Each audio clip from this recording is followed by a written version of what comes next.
Bien, ¿ustedes cómo están? Me da gusto verlas. Bueno, el día de hoy vamos a hablar sobre infraestructura, en particular de todas las obras estratégicas de agua. Está con nosotros Efraín Morales, director general de la CONAGUA, de la Comisión Nacional del Agua. Está Aaron Mastache, que es subdirector general de Infraestructura Hidroagrícola de CONAGUA. Felipe Sataraín, subdirector general de Agua Potable, y Jesús Heriberto Montes, gerente de Aguas Superficiales. Y al cierre de la conferencia de hoy está Miguel Elorza con el detector de mentiras. Bueno, nos va a presentar Efraín cómo vamos en los programas estratégicos y al final de su presentación nos va a informar de un caso en Chihuahua, que el día de ayer se recuperó una cantidad de metros cúbicos muy importante que estaba utilizada para uso privado sin permiso y lo que pasó a partir de ese proceso. Entonces, Efraín, por favor.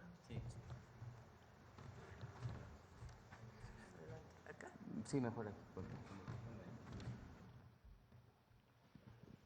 Con su permiso, Presidenta, muy buenos días a todas y a todos. Vamos a presentar los avances en cuanto a los proyectos estratégicos que estamos realizando en la CONAGUA, tanto de agua potable, drenaje y saneamiento, como también los que tienen que ver con la tecnificación. Adelante, por favor. Bueno, en esta primera lámina podemos ver que de los 17 proyectos estratégicos de los cuales ya hemos hablado en este espacio, tenemos 2 que ya se encuentran en ejecución, ya iniciaron con algunas acciones, uno que tiene que ver con los 10 municipios de la zona oriente del Estado de México, que es Amor con Amor se paga, y también el caso de Acapulco se transforma contigo. También queremos informar el día de hoy que tenemos 3 proyectos más que ya se encuentran en proceso de licitación. Nos referimos al acueducto de Ciudad Victoria, a las redes troncales de agua saludable para la laguna y también algunas obras de protección que se están ya licitando para realizarse en el estado de Tabasco. Tenemos también 3 obras que vamos a publicar para su licitación la siguiente semana. Una parte corresponden a los proyectos de la zona metropolitana del Valle de México. Uno más es el acueducto de… otro más es la presa del Tunal y otro más es el de agua para Colima. Adelante, por favor. Bueno, aquí en cuanto al proyecto de Acapulco se transforma contigo, que contiene 9 acciones, hay una que ya se encuentra en ejecución, que es la construcción del cruce del acueducto Papagayo 2 sobre el río de la Sabana, y también el desasolve que se está llevando a cabo en el río de la Sabana y en canales pluviales de San Agustín y de la Bahía. Si podemos pasar, hay uno más que ya se encuentran en proceso de licitación, que es el reforzamiento de los bordos. Esto implica 7 kilómetros en los que se van a realizar obras de protección contra inundaciones. Adelante, por favor. Bueno, aquí podemos ver cómo ya se encuentra en desarrollo una obra que es muy importante para Acapulco, que es el cruce del río Papagayo 2 y el cruce de la Sabana. Recordar que derivado de las afectaciones del huracán John, esta afectación fue la que interrumpió el suministro de agua potable prácticamente durante un mes en el puerto de Acapulco. Lo que se está haciendo es profundizar la colocación del colector para que en caso de que haya una creciente del río no se lleve los tubos como ocurrió en esta ocasión. Es una obra de adaptación a las condiciones climáticas. Adelante, por favor. Bueno, aquí tenemos un video de los trabajos que se están realizando para el desasolve del río La Sabana. Como pueden ver, se tiene una gran cantidad de maquinaria en el sitio. Uno de los objetivos principales es realizar esos trabajos lo antes posible para que en caso de que haya un fenómeno natural, pues no se sufran afectaciones como ocurrió anteriormente. Siguiente lámina, por favor. Y bueno, aquí podemos mostrar algunas imágenes que dan cuenta del estado que guardan los canales pluviales, en donde no solamente se tiene asolvado, sino también, como pueden ver en la imagen, hay una gran cantidad de residuos sólidos, de basura. En la siguiente lámina lo que podemos observar es cómo se estuvieron realizando estos trabajos y al final es una muestra de cómo están quedando después de estos trabajos, después de esta intervención. Esta obra también es muy importante porque va a evitar inundaciones en la parte de la bahía de Acapulco. Adelante, por favor. Y bueno, aquí mostrar una obra que es muy importante, que es una obra también muy representativa. Estamos viendo el colector de Chalco. Como pueden ver, se trata de una intervención pues bastante amplia. Ya prácticamente se ha terminado la colocación del tubo. Se está trabajando en dos tramos. Un tramo que es a cielo abierto, que ya tenemos al 92%. Y otro tramo que se está realizando con una tecnología de microtúneles. Es una obra muy importante para el municipio de Chalco y va a quedar concluida de manera funcional el 31 de mayo. Estamos ya prácticamente en los detalles finales de la colocación del tubo y después vamos a tener una etapa para poder realizar las obras complementarias que tienen que ver con los confinamientos, con sustituir la superficie de rodamiento y también colocar algunos elementos que fueron retirados del trolebús, del Metrobús. Adelante. Otra obra muy significativa dentro de los 10 municipios del Estado de México es la que tiene que ver con la puesta en marcha de pozos en el municipio de Ecatepec. Como lo anunciamos en este espacio, el objetivo era la rehabilitación en 2025 de 24 pozos. Hoy podemos informar a ustedes que de estos ya tenemos 20 pozos en funcionamiento. Es un trabajo que hemos estado realizando de manera coordinada con el gobierno del estado y el municipio. Hay 4 pozos que encontramos en una condición de colapso y no se van a poder rehabilitar. Vamos a tardar un poco más en esta reubicación de estos pozos, pero estarán en funcionamiento en algunos meses.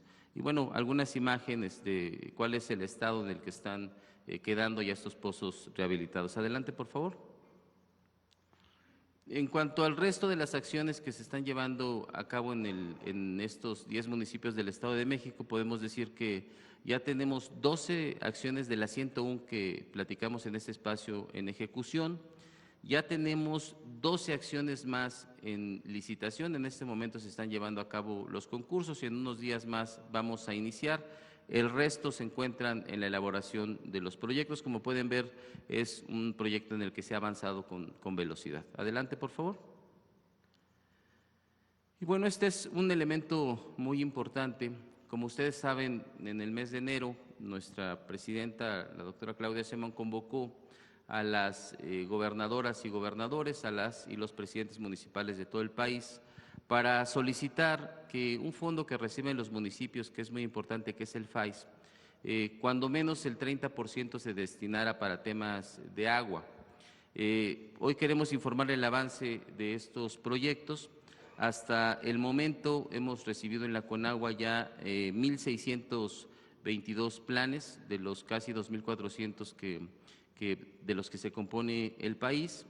Queremos decirles que en la combinación de estos proyectos ya se tienen registrados en plataforma 5,848 millones que han solicitado los municipios para realizar proyectos de agua.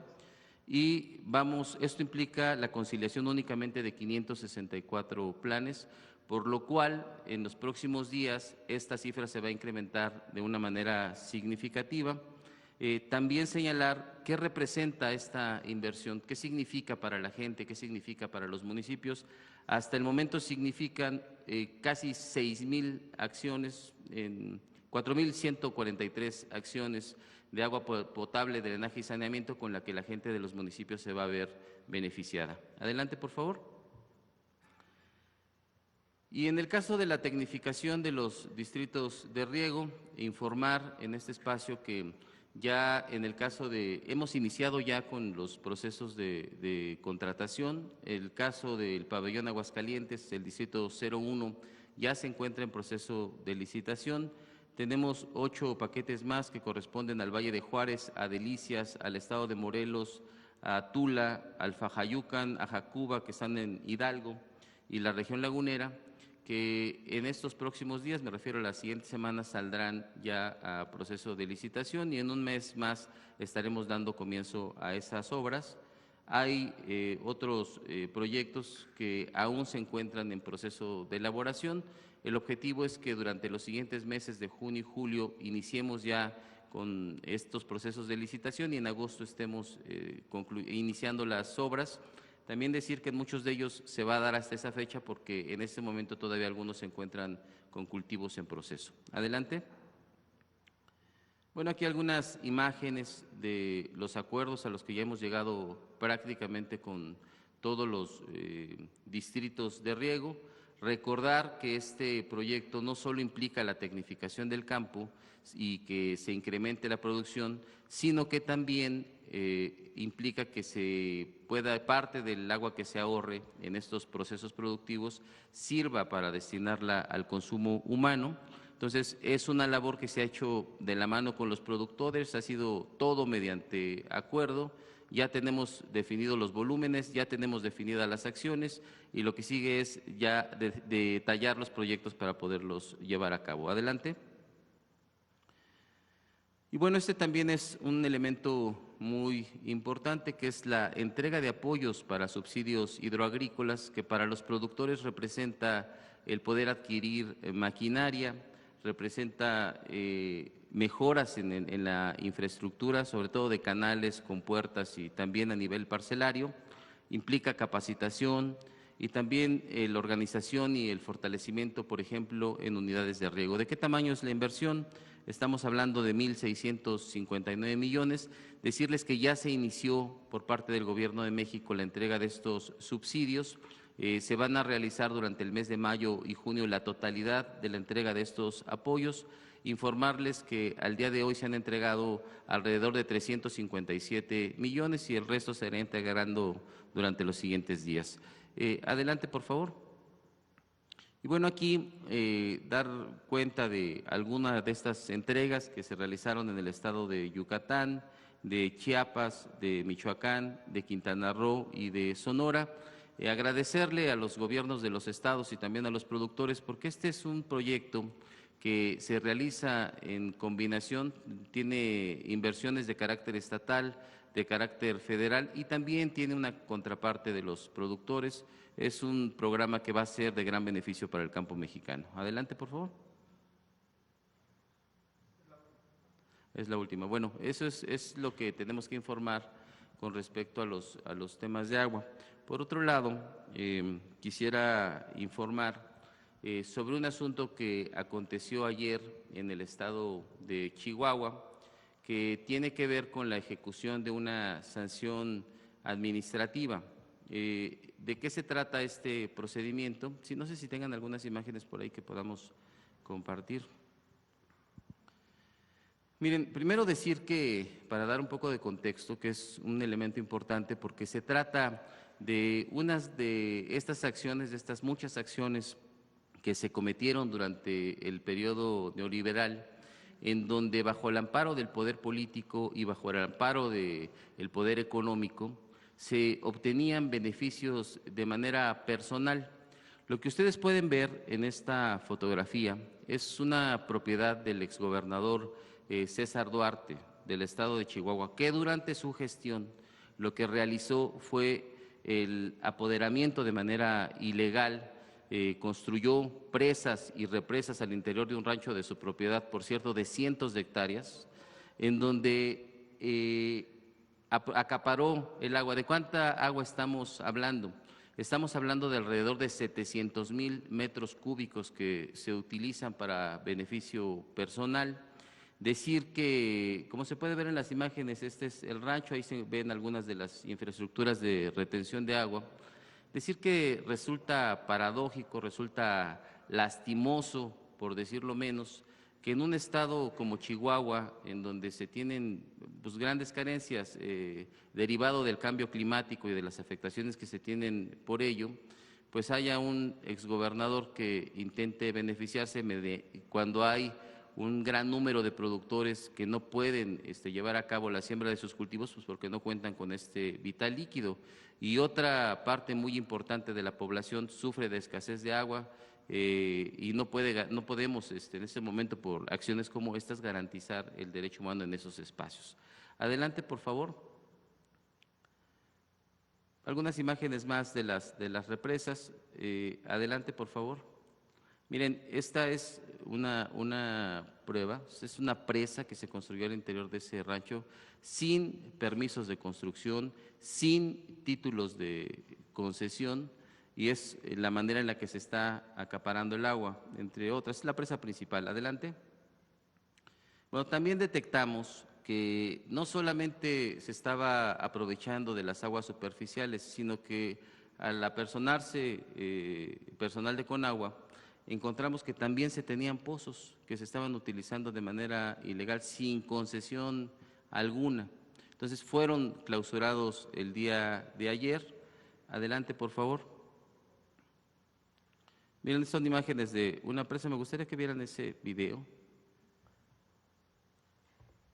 Informe de cómo fue el procedimiento. Sí. Esta es la acción de la Conagua el día de ayer. Como pueden ver, pues es una acción que lo que hace es ya regresar una parte del agua al cauce del río. Otra cosa que queremos resaltar, que es increíble que siga sucediendo, son los tiempos. Miren, ¿cuál fue el procedimiento? Nosotros el día lunes llevamos a cabo, la Comisión Nacional del Agua llevó a cabo una notificación en donde se le informó que se iba a llevar a cabo la ejecución de este procedimiento administrativo para derribar estos 5 represos y también la presa.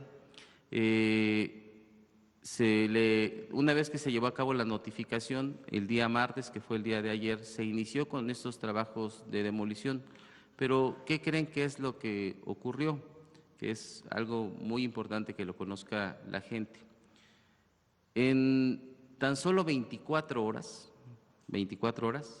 se llevó a cabo la notificación de la Conagua. Se llevó a cabo un escrito de un incidente para un juicio de amparo indirecto para solicitar una suspensión provisional de esta acción que está llevando a cabo la Conagua. ¿Y qué creen que se le otorgó? En menos de 24 horas. Ahora, ¿quién realizó este procedimiento? Quien se presenta a informarnos que este procedimiento se está llevando a cabo fue quien dijo ser los hermanos del gobernador. Y además, también lo que nos informan es que se trata de la misma juez, por ejemplo, que suspendió la distribución de los libros de texto. Entonces, creemos que esto es pues parte de esta asociación que se tenía entre el poder político y muchos factores de poder para seguir sacando beneficios de manera personal. Entonces, decir que ante esta situación, según las instrucciones que nos ha dado la presidenta, vamos a seguir pues garantizando en primer lugar el derecho humano al agua y evitando que se cometan cualquier tipo de ilegalidades para el uso del agua y también en este proceso que estamos llevando a cabo de ordenamiento de las concesiones. Y vamos a presentar todos los procedimientos legales contra quienes resulten responsables, ya sea de manera directa o que están teniendo relación de contubernio y de complicidad para que este tipo de abusos se sigan cometiendo en perjuicio del pueblo, en este caso en perjuicio de la gente de Chihuahua. Es cuanto, presidente. Gracias, Efraín.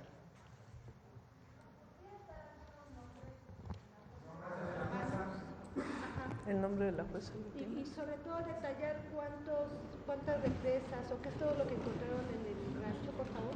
¿Quieres comentar cuántas represas había y cuántas?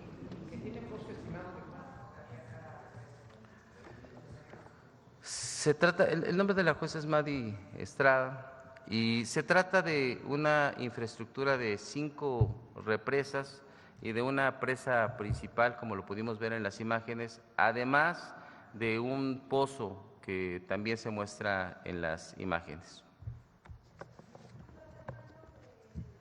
¿Los nombres de las personas que interpusieron la suspensión? No, o sea, en realidad no lo tenemos en su momento, lo vamos a dar a conocer porque se van a presentar todos los procedimientos legales correspondientes. Van a ser denunciados. ¿Están detectados o están analizando? Sí, es un tema importante. Miren, parte del proceso de ordenamiento de las concesiones y del uso legal del agua tiene que ver con una revisión que se está llevando a cabo de todos los títulos de concesión y de los aprovechamientos, aunque no se tengan títulos porque hay muchos que se utilizan de manera ilegal. Decirles que no es un caso único. Nosotros tenemos ya más de 2,000 verificaciones, de las cuales ellas más de 250 han terminado ya en clausuras. Seguramente en algún momento tendremos oportunidad de que las puedan conocer en este mismo espacio y las iremos informando, pero se trata de una actividad que está realizando la Comisión Nacional del Agua de manera generalizada en todo el país. Se está realizando en varios estados y sí se está realizando de manera importante en el estado de Chihuahua, como lo comenté. Seguramente en algún momento vamos a dar a conocer algunas de estas actividades que se están desarrollando y que pues son muy representativas de este uso ilegal que se daba en muchos espacios, ¿no? Es un abuso. ¿Qué tipo de represas? O sea, estamos hablando de recursos públicos, privados, o sea, ¿cuánto costaría precisamente hacer este tipo de represas? Esta parte de los estimados y las cuantificaciones ya forman parte de los procesos legales que vamos a continuar y que vamos a emprender. Entonces, en su momento lo informaremos. Sí, por supuesto. Claro, el uso ilegal del agua en sí mismo es un delito. Entonces, hay delitos y hay responsables que están participando en cometer estos delitos. Se trata también de, que es importante señalarlo, de un tema de contubernio. Es un tema en el que participan varias personas para sacar un beneficio personal en perjuicio de la gente. Entonces, claro que hay delitos y claro que vamos a proceder a fondo. ¿Con agua de ahí del Enclave? No, en realidad esto se trata de una infraestructura que se construyó al interior de un rancho, como ya lo mencioné, de cientos de hectáreas, propiedad del exgobernador, presumiblemente en el periodo cuando él era el responsable del Ejecutivo local.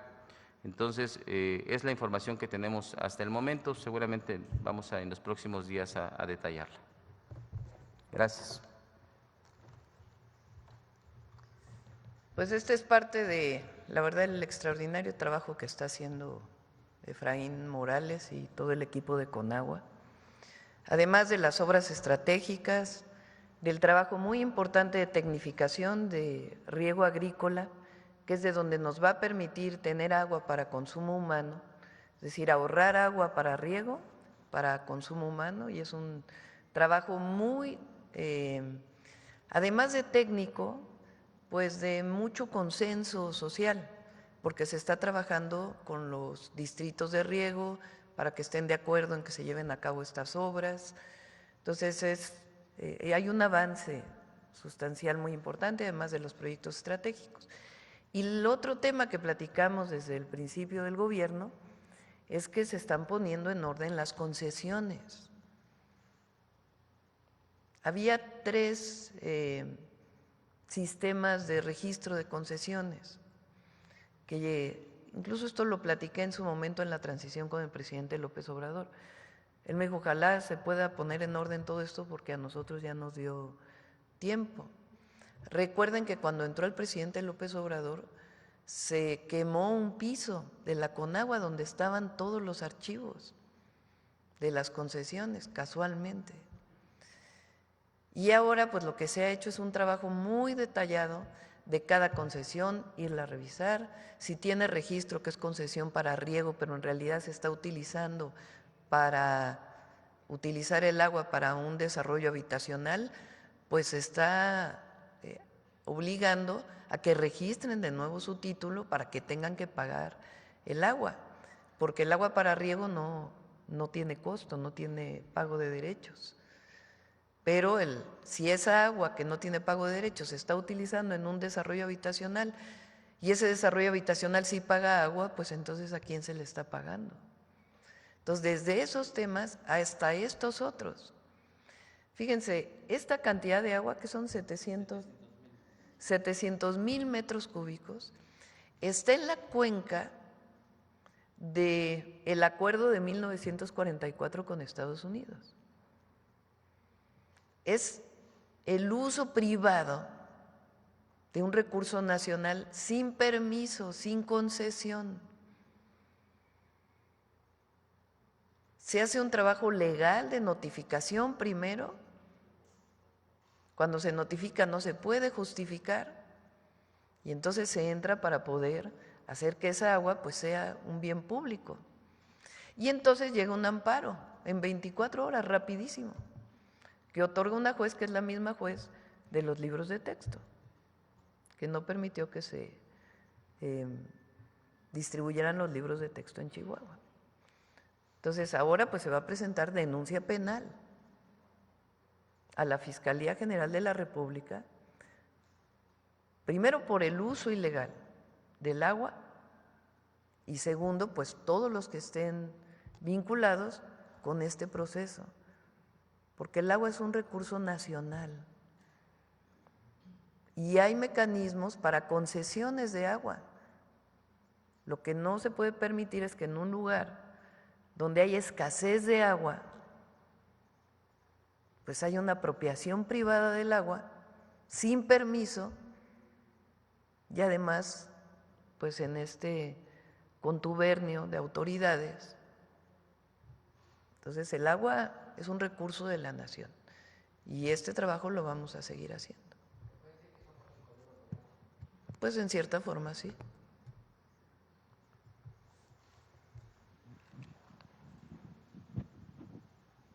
Buenos días, Presidenta. Hans Salazar, de Noticiero en Redes. Estamos a unos días de la elección histórica del Poder Judicial. En este momento hoy podremos todavía hablar sobre este tema, preguntarle cuál es su sentir en estos momentos, a unos días de esta cita histórica, si hay preparado algún… Pues sí, la seguridad pues, de ese día, un dispositivo especial, ¿y dónde votaría usted? Sí, ahora vamos a aprovechar que es el último día, para Sí, hablar de es las el último boletas. día.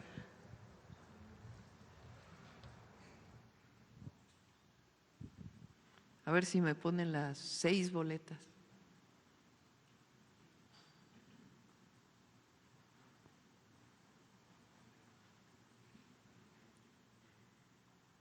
Bueno, recuerden que son 6 boletas las que van a recibir el domingo. Y en aquellos lugares donde hay procesos locales, también de renovación del Poder Judicial en los estados, por ejemplo, en la Ciudad de México, hay un número de boletas que tienen que ver con los candidatos al Poder Judicial de la Ciudad de México. En el caso del Poder Judicial de la Federación, pues tenemos la boleta morada o lila, que es para ministras y ministros de la Suprema Corte de Justicia de la Nación. Entonces, aquí vienen los nombres de las mujeres que uno puede escoger. De este lado viene de qué comisión salieron. El número 1, por ejemplo, por razones obvias no ponemos los nombres porque para no pensar que estamos promoviendo a alguien. El número 1, pues dice Poder Ejecutivo, quiere decir que salió de la comisión del Poder Ejecutivo, de la comisión que hicimos para poder proponer nombres a partir de esta convocatoria amplia que se hizo en la presidencia. Poder Legislativo, los que se escogieron de la comisión de la Cámara de Diputados y la Cámara de Senadores. Poder Judicial, los que resultaron de la selección del Poder Judicial, y aquellas personas que están hoy en el Poder Judicial y que decidieron volverse a postular. Esto está aquí, aquí están los números y aquí está la persona. Este es para mujeres, entonces uno va a elegir de las 48 mujeres el número y lo va a poner arriba son 5 mujeres.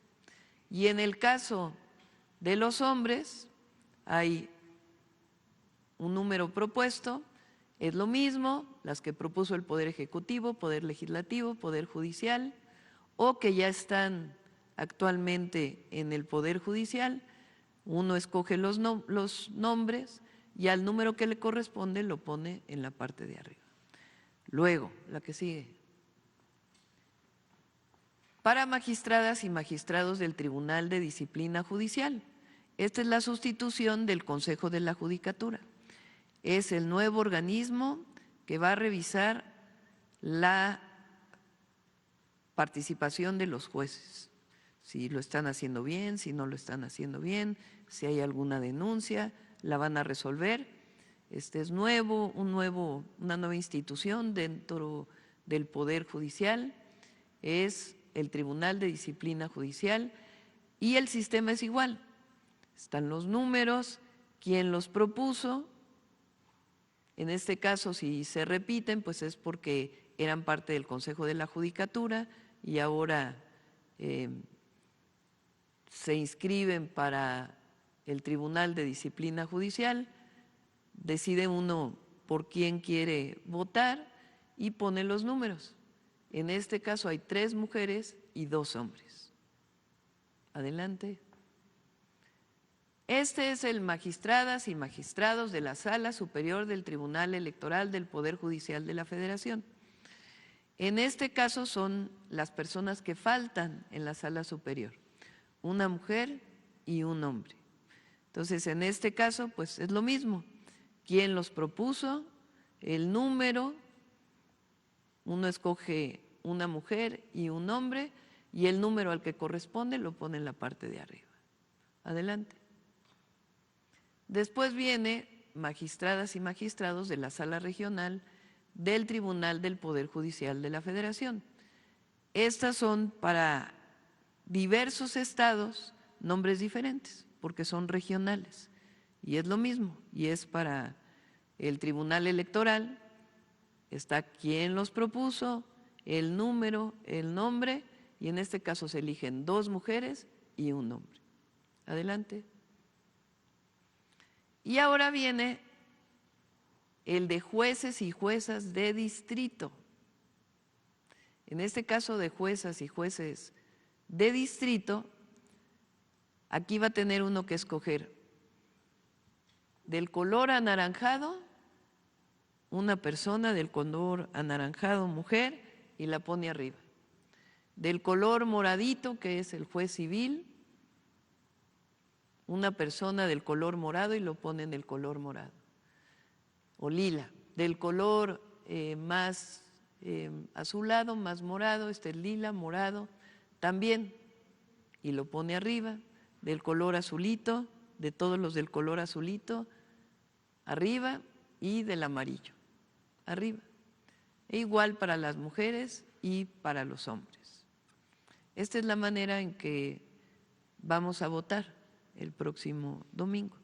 Por eso uno tiene que llevar, pues estudiar previamente por quién va a votar, para que uno pueda decir, bueno, pues de lo que hemos estudiado, estas son las personas por las que queremos votar. Esta es la muestra de las boletas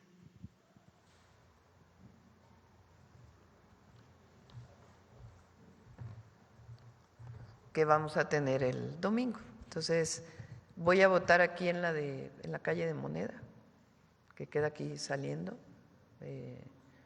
sí, enfrentito, por la entrada principal, por donde entran todas las personas a conocer o hacer un trámite, pero particularmente las personas que vienen a conocer las visitas guiadas que se hacen a Palacio Nacional.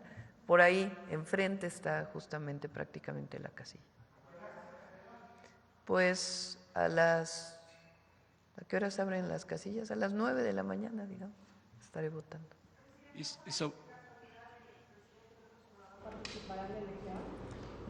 No tengo conocimiento. Es importante esto, no sé por sus hijos o por alguna persona que lo haya ido a visitar, que está muy bien, pero no he tenido comunicación con el presidente López Obrador. Entonces, no podría decirle si él va a votar o no va a votar. ¿Dispositivo especial, Presidenta, sobre el tema de seguridad para ese día? Sí, se está, bueno, hay, digamos, 2 votaciones que se van a llevar a cabo este domingo. Una para el Poder Judicial en todo el país, en algunos estados también el Poder Judicial estatal, y en particular en Veracruz y en Durango se va a llevar a cabo la votación para presidentes y presidentas municipales. En particular en Durango y en Veracruz, pues va a haber mayor presencia de la Guardia Nacional, pues para garantizar que no hay ningún problema durante la elección. Ya está la Guardia Nacional en estos 2 estados y en el resto de los estados, con el despliegue normal de la Guardia Nacional, pues van a estar vigilando y además pues van a vigilar los paquetes, como normalmente se hace, que se lleven de la casilla al centro en este caso de escrutinio y cómputo, que va a ser en los consejos distritales. Y respecto a la oposición, Presidenta, que ha estado continuando pidiendo el boicot o convocando a no votar, por lo menos a no votar, e incluso una televisora, la televisora TV Azteca particularmente, incluso se ha volcado a pedir que no votar porque pues toda una serie me parece a mí, de falsedades en torno a este tema, porque obviamente desde un principio se opusieron y porque pues todo esto del Poder Judicial tiene una consecuencia de cómo ha sido controlado, cómo ha sido cooptado en la historia misma del país. Yo preguntarle, Presidenta, ya hoy que puede decir, expresarse al respecto, ¿qué le diría a la población? ¿Cuál sería su mensaje previo a esta elección? Y también si algunas palabras le diría a la oposición en esta postura que están teniendo de decir, denostando la elección y diciendo que esta elección que viene, donde se va a poder votar abiertamente, es lo más antidemocrático que puede haber. Bueno, a la gente, al pueblo de México, a todas y a todos, salgan a votar. Es muy importante la elección del domingo, que participen libremente, lo que decidan por quien quieran votar, pero participen. Es muy importante que haya una participación masiva en la elección. Y van a votar millones de personas el próximo domingo. Es mejor que vote millones de personas a que decida la presidenta con el Senado de la República. Las personas que vayan a votar van a decidir quién va a ser el Poder Judicial. Y quienes resulten triunfadores en esta elección, que resulten elegidos por el pueblo, elegidas, pues van a responder al pueblo. Esa es la gran diferencia. Entonces, hay que salir a votar. Y a la oposición, que llama a no votar, pues más bien es que reflexionemos, el pueblo de México, ¿quién es más antidemocrático? ¿El que llama a que todos elijamos el Poder Judicial o el que llama a no votar? ¿Quién es más democrático? Tiene que ver porque la acusación, fíjense que está muy enredada el argumento, ¿no? Si la presidenta hubiera querido decidir a los ministros de la Corte, pues nos hubiéramos quedado como antes. ¿Para qué tanto relajo? Antes era que la presidenta enviaba antes eran los presidentes, ¿verdad? Porque no había habido una presidenta. Pero los presidentes mandaban una terna y el Senado decidía de esa terna, con las 2/3 partes, a quién de esos 3 iba a ser ministro o ministra. Si no se ponían de acuerdo, entonces regresa al Ejecutivo, se vuelve a mandar otra terna. Si no están de acuerdo, al final decide el presidente. Entonces, Si el asunto fuera que la presidenta quiere poner al Poder Judicial, ¿para qué hacemos tanto relajo, tanta votación, tanta promoción? No, es completamente distinto. Estamos renunciando, estoy renunciando como presidenta a decidir quiénes son los ministros para que el pueblo de México elija. Esa es la gran diferencia. Entonces, los argumentos de estas personas o de las personas que están llamando a no votar porque supuestamente la presidenta va a decidir, pues son absurdos. El problema, pues es que se les quita a ellos un poder que todavía tienen sobre el Poder Judicial. Las personas que no pagan impuestos y que se amparan y se reamparan y se vuelven a reamparar y a requete que amparar para no pagar impuestos, pues claro que no quieren que la Corte ahora pues responda al pueblo, porque hoy tienen control sobre algunos, pues ya no.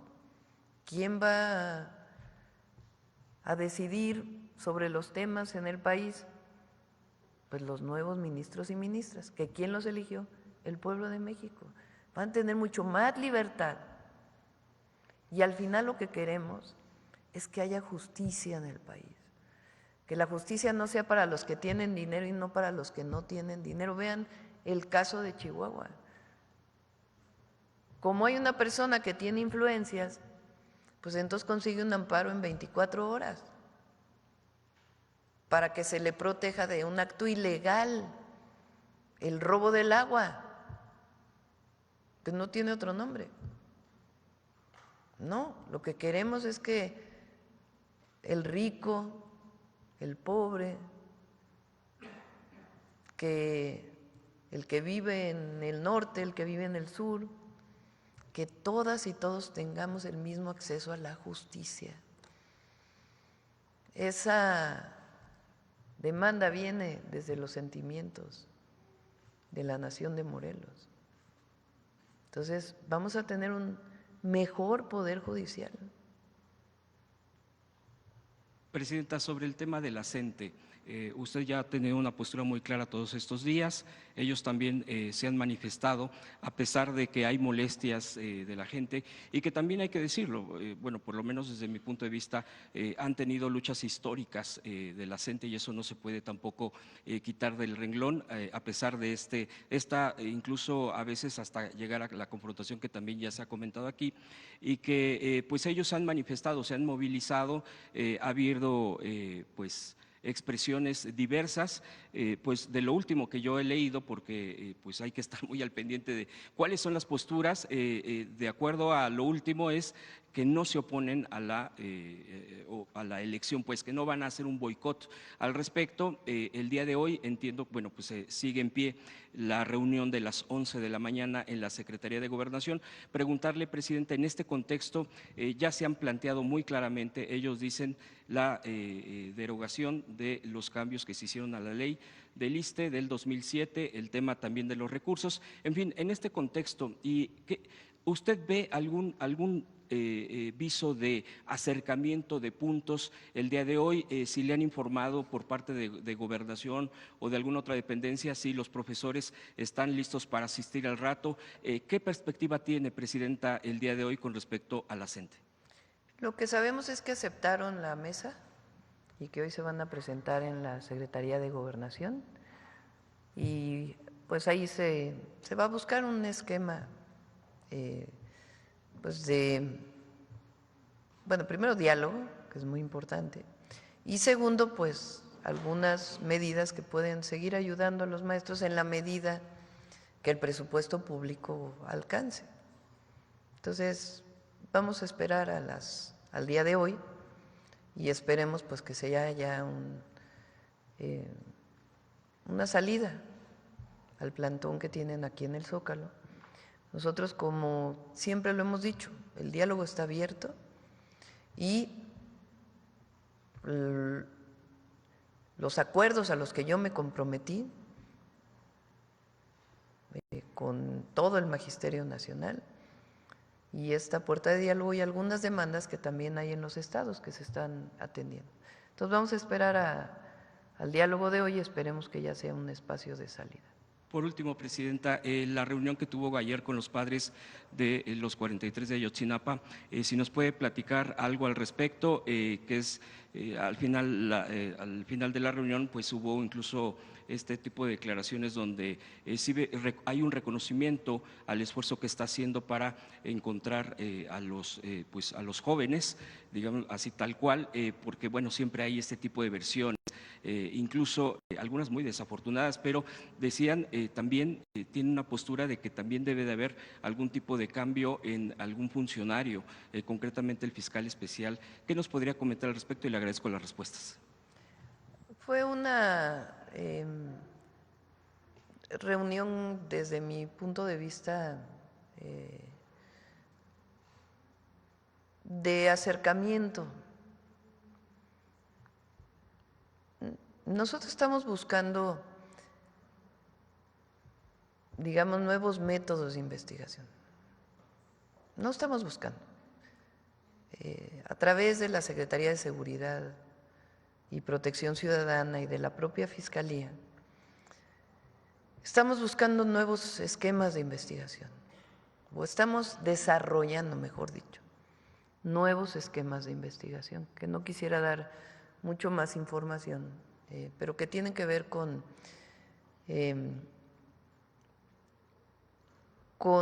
esquemas de investigación diferentes a los que se han seguido hasta ahora. Y hemos estado en contacto con los familiares, con las madres y los padres, para explicarles cuáles son. Y eso nos está dando mucho más información. Entonces, yo tengo la esperanza, porque certezas es a veces difícil poner la certeza, pero la esperanza de que esta nueva forma de investigación nos lleve a lo que queremos todos los mexicanos y mexicanas, porque en primer lugar los familiares, pero en segundo lugar el pueblo de México. Queremos verdad, justicia y encontrar a los jóvenes. Entonces ellos están de acuerdo en que se sigan estas formas de investigación y pues las estamos trabajando con ellos, porque creemos que debemos respetarlos y que ellos, y además pues la investigación siempre debe mantenerse pues cerrada para evitar cualquier filtración. Entonces ellos están de acuerdo en ello. Ellos han planteado el cambio del fiscal especial y estamos viendo si es necesario o no es necesario.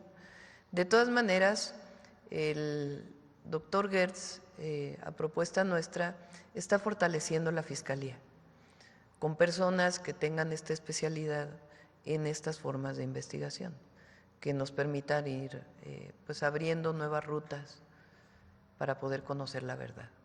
Entonces, se habló con ellos, se está atendiendo, nosotros marchamos con ellos. Entonces, más allá de,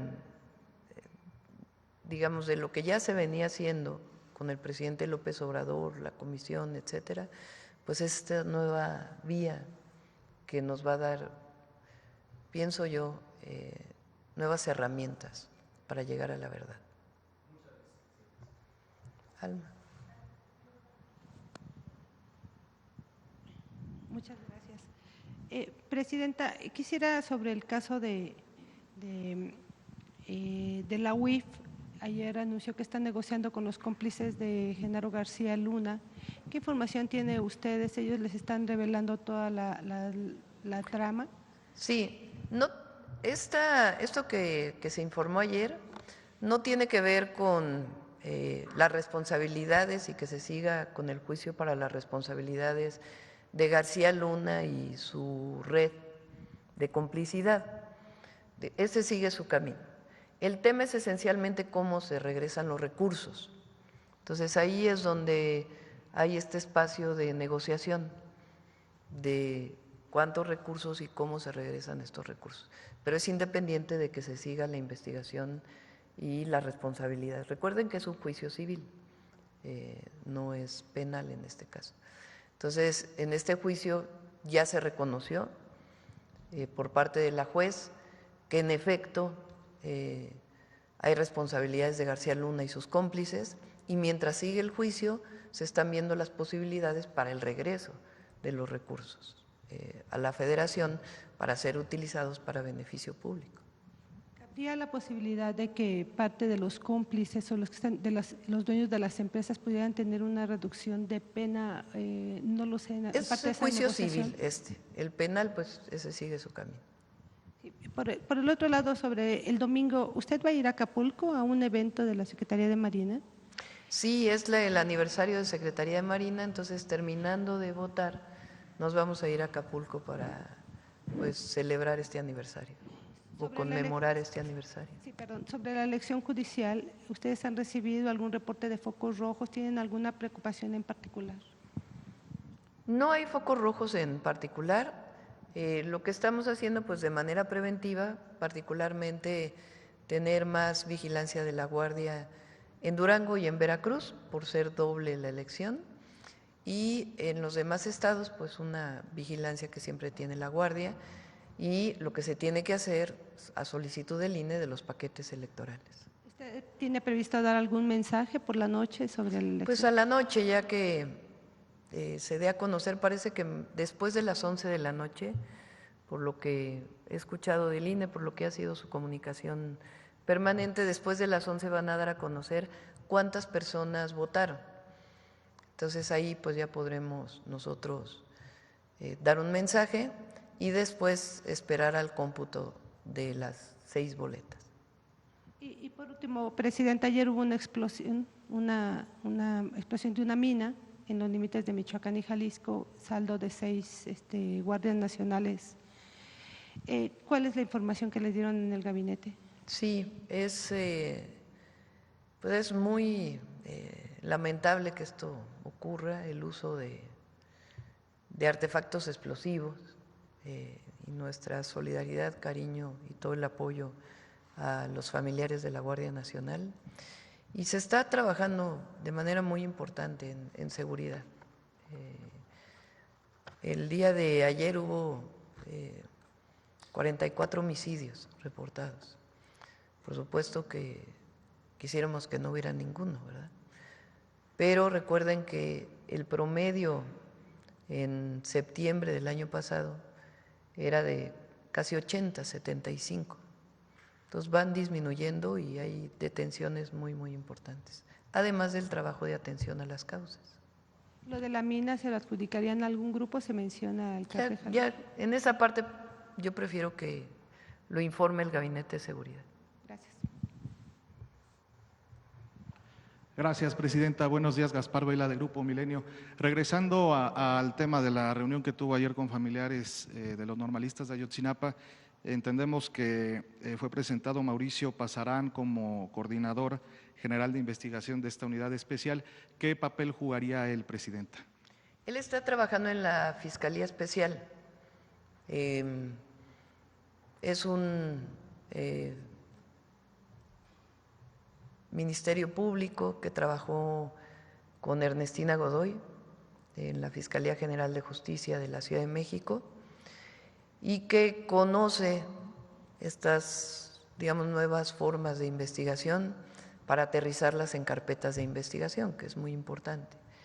Entonces, sugerimos en su momento al doctor Gertz que pudiera incorporarse a la Fiscalía y ya se ha incorporado, y el día de ayer estuvo en la reunión y él fue el que explicó pues estos esquemas de investigación que estamos siguiendo, y fue, pues creo yo, bien recibido por los padres y las madres. En dado caso, próximamente podría suplir a Rosendo Gómez como titular de esta unidad. Pues todavía no. Lo que estamos buscando es que si se cambia al fiscal actual, pues que sea una persona que sea reconocida también por los padres y las madres. Entonces tenemos que ponernos de acuerdo con ellos para que pueda ser una persona que les genere confianza y que nosotros sepamos también pues que va a llevar a cabo todas las líneas de investigación. Por lo pronto ayer tuvo una buena aceptación entonces. Creo que sí, sí. Por otro lado, Presidenta, preguntarle si ya recibió la invitación para asistir a la cumbre del Grupo de los 7 en Canadá y, de ser así, si está contemplando asistir. El día que hablé con el primer ministro de Canadá, que hablé para felicitarle, que no había tenido oportunidad de hacerlo, y que hablamos pues de varios temas, entre otros del tratado comercial y la relación con Estados Unidos, él me invitó a que asistiera al G7, que va a ser en Canadá. Todavía no tomo la decisión de si voy a asistir o no, pero es una posibilidad. Le agradecí la invitación. México no es parte del G7, nos estarían invitando, pues hacen esta invitación como invitados especiales, digamos, y pues estamos evaluando frente a lo que hay en el país, pues la posibilidad de asistir. ¿Podría reunirse allá en Canadá con el presidente de los Estados Unidos también en esta cumbre? Pues ya veríamos, si tomamos la decisión de asistir, ya le estaríamos informando. El próximo 2 de junio se cumple un año de su triunfo en las elecciones presidenciales. ¿Tiene previsto algún acto, alguna actividad para conmemorar esa fecha, Presidenta? Sí, pues como es un día después de la elección, pues no va a haber un evento especial. Vamos a esperar al 1 de septiembre. Recuerden que el 1 de septiembre es el informe. Y luego el 1 de octubre, pues el aniversario ya del primer año de gobierno. Ya casi llegamos al 1 de octubre. Entonces yo creo que estaríamos haciendo un evento mucho más amplio, sea el 1 de septiembre o el 1 de octubre. Pero sí, ya un año de la elección.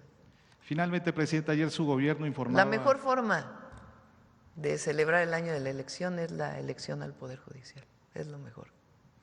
Finalmente, Presidenta, ayer su gobierno informaba de esta reunión con la Coordinadora Nacional de Trabajadores de la Educación, que iba a presentar una nueva propuesta. ¿En qué consistiría esta nueva propuesta? Pues vamos a esperar a la reunión con los maestros de la CENTE.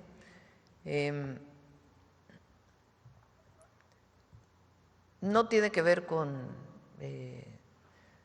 digamos, nosotros, yo creo que esto tiene que quedar claro.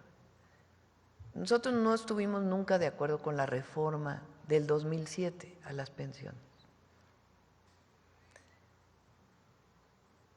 ¿Bajo qué mecanismo se está echando para atrás la injusticia de la reforma del 2007? Uno, hasta ahora congelando la edad de jubilación para los que se quedaron en el 10º transitorio. Es decir, para los que siguen en el régimen anterior, pero que injustamente se les fue subiendo la edad. Entonces, por lo pronto y por temas de presupuesto, se congela la edad. Y para el caso de todos los que están en cuentas individuales de las AFORES, lo que se hizo en el último periodo del presidente López Obrador fue el Fondo de Pensiones para el Bienestar, que les regresa una pensión justa y solidaria, porque aporta el presupuesto público al Fondo de Pensiones para el Bienestar y otros esquemas de financiamiento. Entonces, hoy los maestros y las maestras cuentan en monto con una pensión mucho más justa que la que fue la reforma del 2007. Si ganaban 16,000 pesos y se jubilaban con 4,000, pues ahora se van a jubilar con los 16,000 gracias al Fondo de Pensiones.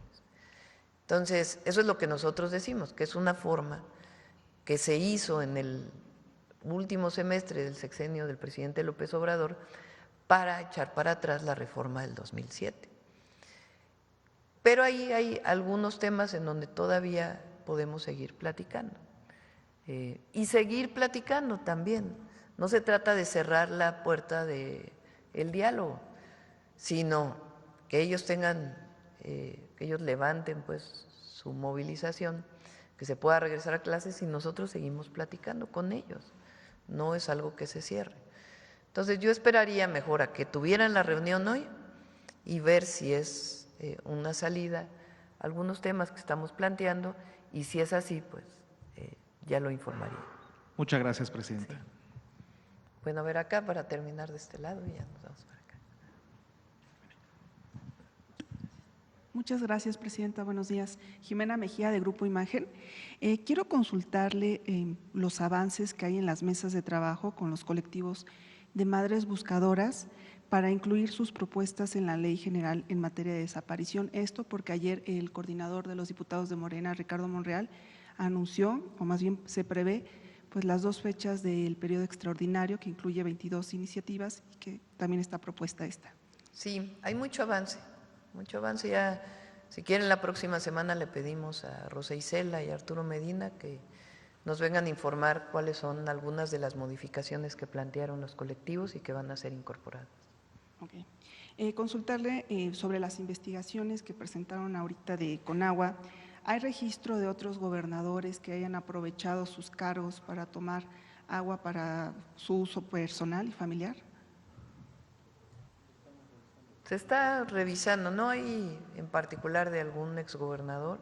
El caso de Chihuahua, pues es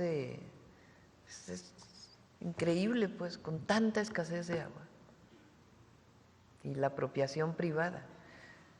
Entonces, a la hora de revisar, y también hay muchas denuncias de la ciudadanía, entonces la revisa con agua, se hace el procedimiento administrativo y si están fuera de norma, pues se hace la recuperación. Ahora se notifica y las personas pues tienen la posibilidad de decir, bueno, sí, no estaba en regla, me pongo en regla. Pero en este caso no fue así. Gracias, presidenta.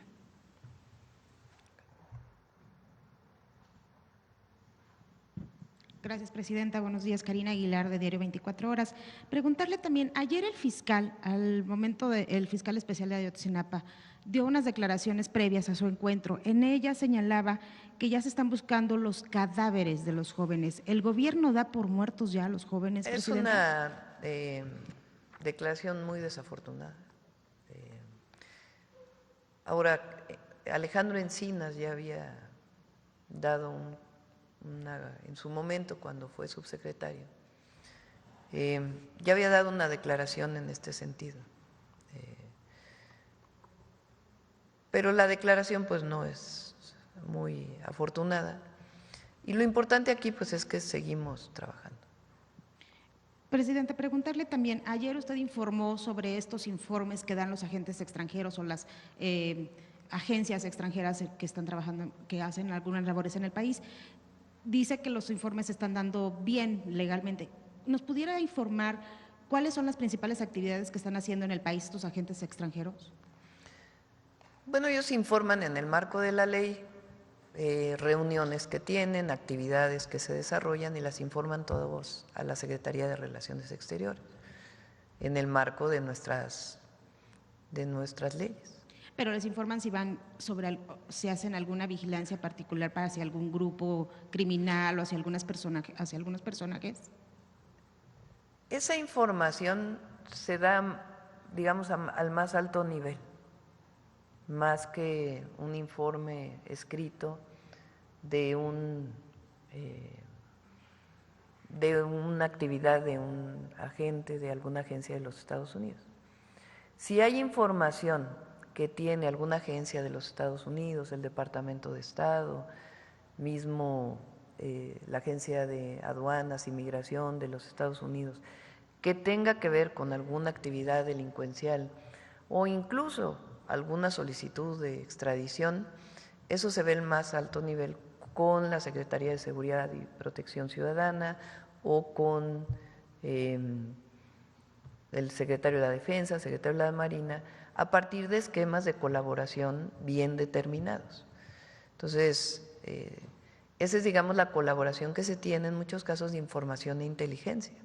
Entonces, Estados Unidos informa al gobierno de México de información que tiene de algún grupo delincuencial, el gobierno de México lo checa, se trabaja con la Fiscalía General de la República y se procede en todo caso a alguna operación para alguna detención.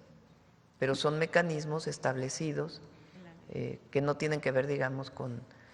los agentes lo que hacen es reportar, pues me reuní, hice, realicé, en un protocolo que está perfectamente determinado de cómo debe ser esa información.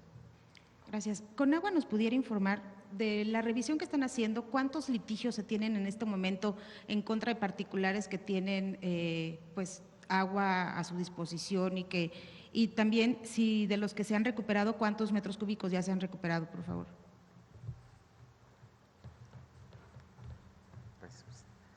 Bueno, señalar, nosotros lo que estamos haciendo son dos cosas para un poco clarificar. O sea, por un lado estamos revisando absolutamente todos los títulos de concesión uno a uno. Estamos hablando de un universo de 530,000 títulos aproximadamente, y de ellos ya llevamos la revisión de más de 300,000. ¿Cuáles son los casos que se han identificado de esta revisión? Pues hemos encontrado pozos que son de uso agrícola y que están instalados en un desarrollo habitacional o en un balneario o en un desarrollo industrial. Y como son pozos de uso agrícola, como lo mencionó ya en este espacio la presidenta, pues son pozos que no tienen cobro de agua. Entonces, como que están haciendo un uso indebido, se la están robando. Lo que estamos haciendo, una vez que hacemos esta revisión, procedemos a una revisión de campo, en la que personal de la Conagua se presenta en estas instalaciones donde están los aprovechamientos, y en ese momento realizamos la verificación y vemos cuál es el estado real, qué uso se le está dando a esta agua, si se trata de un error, digamos, en la inscripción o si realmente se está llevando a cabo este aprovechamiento. Ahora, derivado de estas verificaciones, nosotros hemos hecho ya más de 2,000, como lo mencioné hace un momento, y tenemos ya más de 300 clausuras. Otro caso muy emblemático es el que tiene que ver con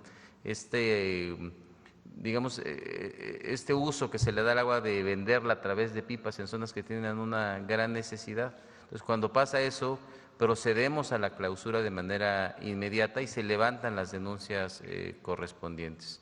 Y la otra parte, que también es muy importante, que es una gran fuente de alimentación, además aprovechar para agradecerle a la gente, es que hay una gran cantidad de denuncias ciudadanas por extracción ilegal de agua. En este caso, lo que hacemos es seguir el mismo procedimiento. Enviamos personal de la Conagua, ya sea de las direcciones locales o a nivel central, a constatar que estas denuncias son reales y son ciertas, y en ese momento lo que se hace es, se inicia una serie de procedimientos para recuperar o para clausurar esos aprovechamientos ilegales.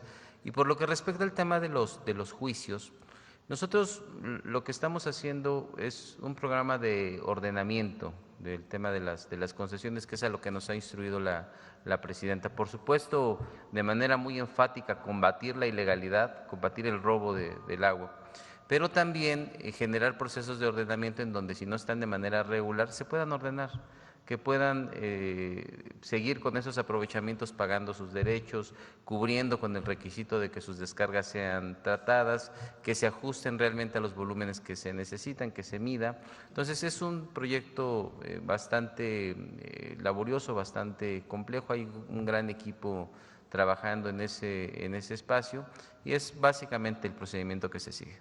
¿Pero cuántos juicios tienen? Bueno, no tenemos en este dato el dato preciso de la cantidad de juicios, pero con gusto te lo compartimos al final Gracias. de la conferencia. Y también se nos puede aclarar el nombre de la jueza, por favor. Mari Soto Morales. Mari Soto Morales. Muchas gracias. Gracias. Gracias, presidenta. Gracias, presidenta. Marco Antonio Olvera, del periódico digital Hidalgo News y del canal de YouTube Hidalgo News World. Presidenta, le tengo 3 preguntas. Empezaríamos por el tema del Poder Judicial, que bueno, ya va a ser pronto la elección y ojalá que todo el mundo salga a votar.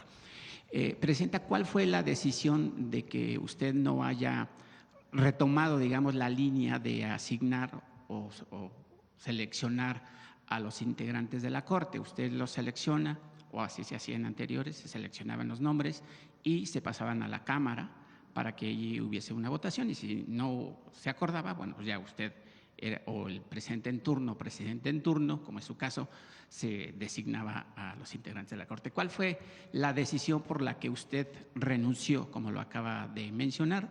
Y ¿cuál es su opinión de esta elección una vez que se lleve a cabo? ¿Cómo será la justicia en México para los ciudadanos comunes y corrientes, los que viajan en el metro, la pecera, los campesinos, las amas de casa, que muchos de ellos pues son vapuleados y que no han alcanzado a 200 años de la independencia de México una justicia, ni mucho menos como lo soñó el generalísimo Morelos. Recuerden ustedes que el 5 de febrero del 2024, el entonces presidente López Obrador presentó al pueblo de México 20 iniciativas, 18 constitucionales y 2 de cambios legales, a propuesta para que se pudieran aprobar antes de que él se fuera o después. ¿Qué tiene que ocurrir para que haya un cambio constitucional? Pues que 2/3 partes de la Cámara de Diputados, 2/3 partes de la Cámara de Senadores y la mayoría de los congresos estatales voten a favor de esa reforma constitucional. Así se cambia la Constitución en nuestro país, quedó establecido desde 1917. Una de esas propuestas fue la reforma al Poder Judicial. Como candidata entonces de Morena a la presidencia de la República, podría haber dicho, pues yo estoy de acuerdo en 10 y no estoy de acuerdo en otras 10. Pero estábamos de acuerdo en los planteamientos que hizo el presidente, en particular el de la reforma al Poder Judicial. Entonces, durante toda la campaña estuve planteando en todas las asambleas, todas las reuniones, todos los mítines, con todos los sectores, incluso en todas las asambleas hacía yo una votación. ¿Quién está de acuerdo en que a las ministras y ministros las elige el Senado? ¿Quién está de acuerdo en que las elija en votación popular? Y la gente levantaba la mano. Cuando triunfamos el 2 de junio, después vino la calificación de la elección a presidenta, a diputados y a senadores. Recuerden que vino una andanada de la oposición diciendo que iba a haber sobrerepresentación de nuestra alianza, de nuestro grupo de partidos que postulamos juntos a la gran mayoría de los candidatos, que son Morena, el Partido Verde, el Partido del Trabajo. Entonces, se hizo la calificación de la elección y se demostró que lo que decía la ley, pues era lo que aplicó el Tribunal Electoral para poder determinar quiénes eran diputados y senadores. A partir de ahí, pues se aprueban las reformas constitucionales. Al presidente le toca todavía en septiembre, el 15 de septiembre se publica la reforma al Poder Judicial y después se publican otras 2 reformas muy importantes. El paso de la Guardia Nacional definitivo a la Secretaría de la Defensa Nacional y la reforma al artículo 2 constitucional de que los pueblos originarios por primera vez en la historia de México sean sujetos de derecho del México independiente y tengan plenos derechos los pueblos originarios y afrodescendientes. Esas 3 se publican cuando el presidente López Obrador todavía era presidente. De octubre a la fecha, pues nos toca a nosotros otras y otras que presentamos también nosotros, como la igualdad sustantiva de las mujeres y otras reformas constitucionales. ¿Por qué estamos de acuerdo? ¿O por qué el pueblo de México estuvo de acuerdo en que se transformara el Poder Judicial a partir del voto popular? Pues porque no hay justicia.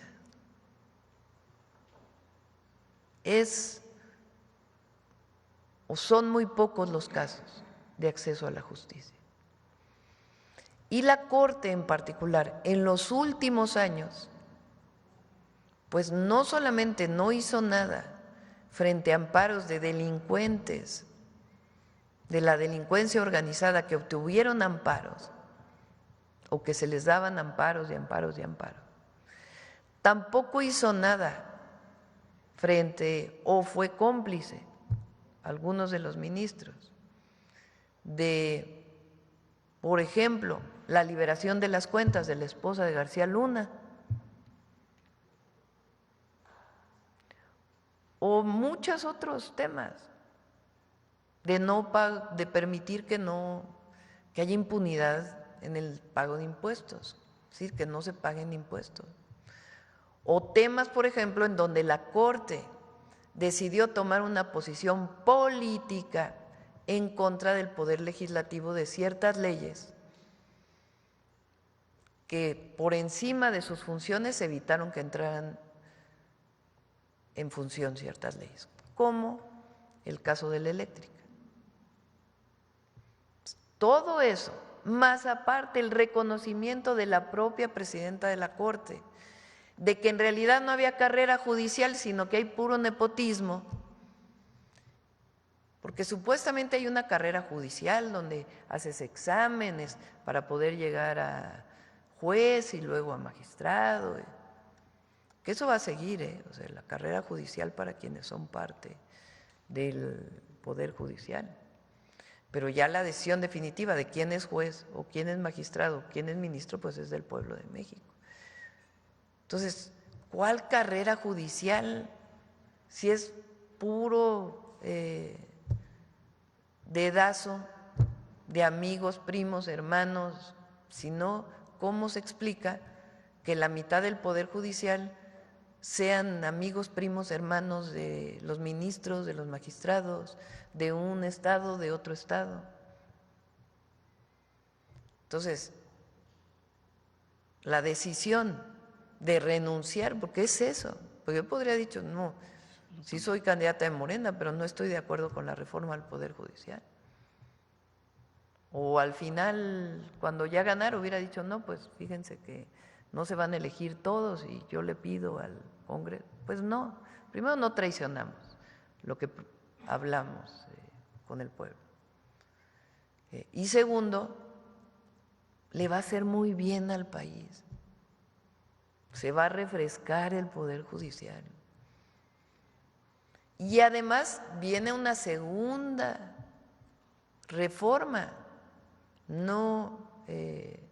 reforma a las leyes, porque la reforma al Poder Judicial dice que hay casos que se tienen que resolver más rápido.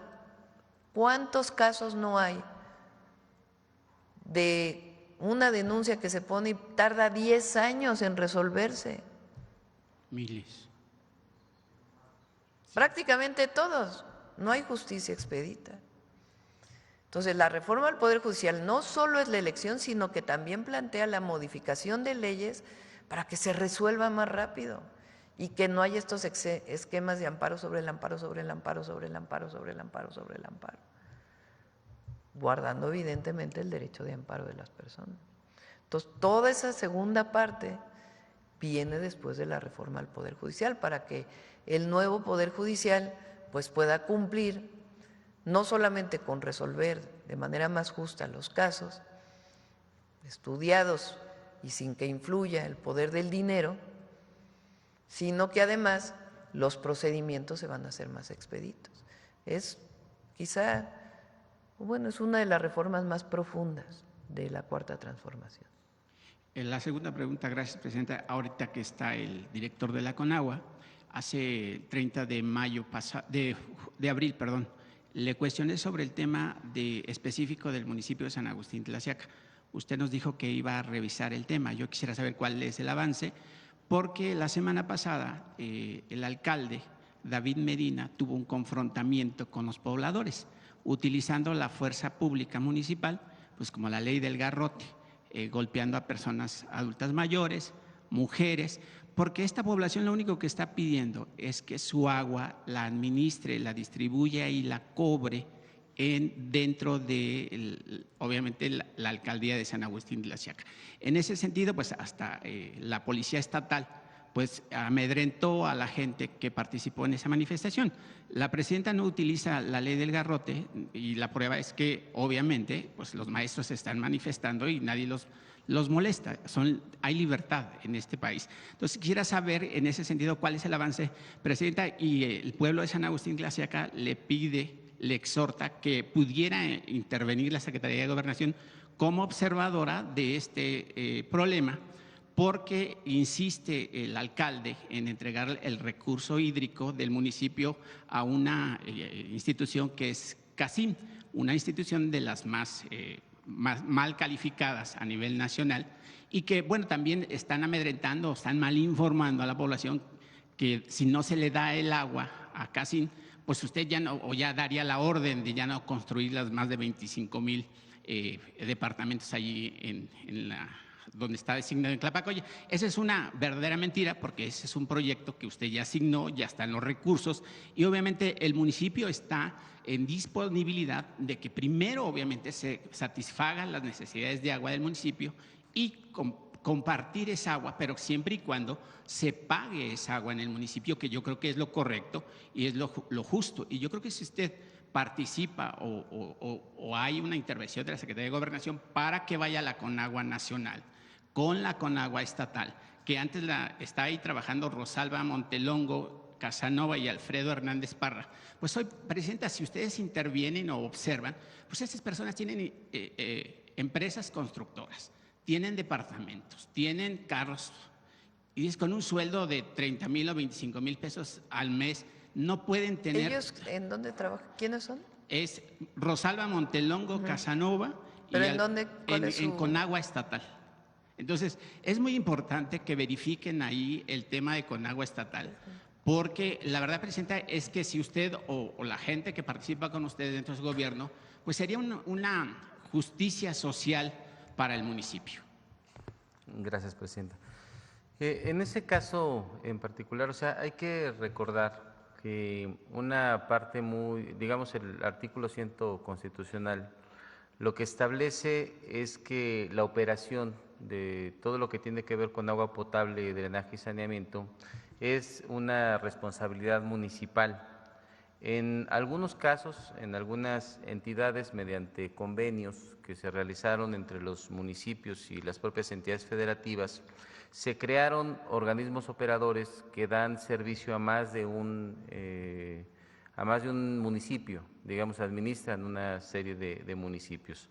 En este caso, derivado de la reunión anterior, lo que nosotros pedimos es que se revisara a nombre de quién se encuentran los títulos de concesión y cuál es todo el antecedente legal que se tiene al respecto. Ya la dirección local tiene instrucciones para que una vez que se termine esta revisión se pueda convocar a las partes para intentar establecer un acuerdo, pero estamos revisando todo el antecedente y esto se va a atender durante los siguientes días.